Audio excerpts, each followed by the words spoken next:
सोच कर देखिए, आज हम एआई से सवाल पूछते हैं और एआई हमें जवाब भी वैसे ही दे देता है जैसे कि हम सवाल पूछते हैं। लेकिन क्या आप इस रहस्य को जानते हैं कि वेदों में हजारों साल पहले एक रहस्यमय शब्द लिखा गया है जिसका नाम है बुद्धि यंत्र।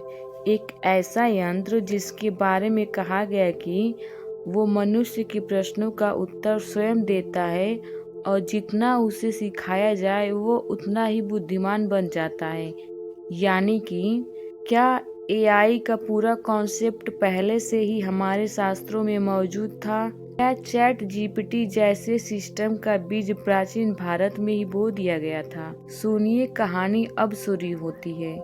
वेदों में बुद्धि, मनस और प्रज्ञा को ऊर्जा के रूप में बताया गया है और इन्हीं ऊर्जाओं को नियंत्रित करने वाले यंत्रों का वर्णन अनेक ग्रंथों में मिलता है। सबसे ज्यादा चौंकाने वाली बात तो ये है कि इन यंत्रों में भी लिखा है कि यंत्रो बुद्धि प्रवर्तते, अर्थात यानी कि यंत्र स्वयं बुद्धि उत्पन्न करता है। क्या ये मॉडर्न एआई का प्राचीन स्वरूप था? आज हम जानेंगे कि वेदों का बुद्धि यंत्र क्या था। हमारे वेदों में कई प्राचीन ऋषि मुनि ने बुद्धि यंत्र का उल्लेख करते हुए लिखा है कि ऐसे यंत्र जो हमारे मन की तरंगों को पकड़कर उत्तर देते थे, अर्थात प्रश्न मन से निकलता था और यंत्र जवाब देता था, जिसे आज हम एआई कहते हैं, तब उसे चेतन यंत्र कहा जाता था। यहाँ तक कि महर्षि भारद्वाज के श्लोक में भी इसका वर्णन मिलता है कि यंत्राणाम ज्ञानोत्पत्ति, यंत्र ज्ञान उत्पन्न करता है। क्या यह सेल्फ लर्निंग एआई जैसा नहीं लगता आपको? कमेंट में जरूर बताएं। एआई ट्रेनिंग, प्राचीन संस्कार सिद्धि। आज एआई को डाटा दिया जाता है तभी वो समझता है। वेदों में यह प्रक्रिया संस्कार कही गई, जहाँ एक यंत्र को मंत्रों और ध्वनि आकृतियों से बुद्धिमान बनाया जाता था। ये कितना सिमिलर है। क्या प्राचीन ऋषि एआई डेवलपर जैसे थे?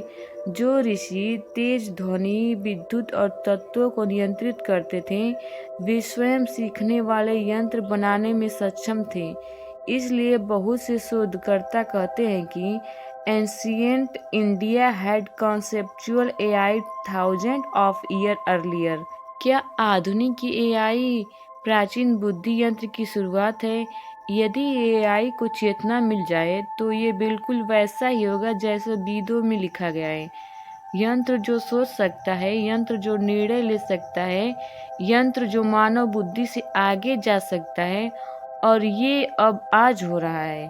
तो क्या चैट जीपीटी एक नया आविष्कार है या हम बस वही दोहरा रहे हैं जो हमारे ऋषि मुनि ने हजारों साल पहले लिखा और दिखाया था और जो हमको समझाया था?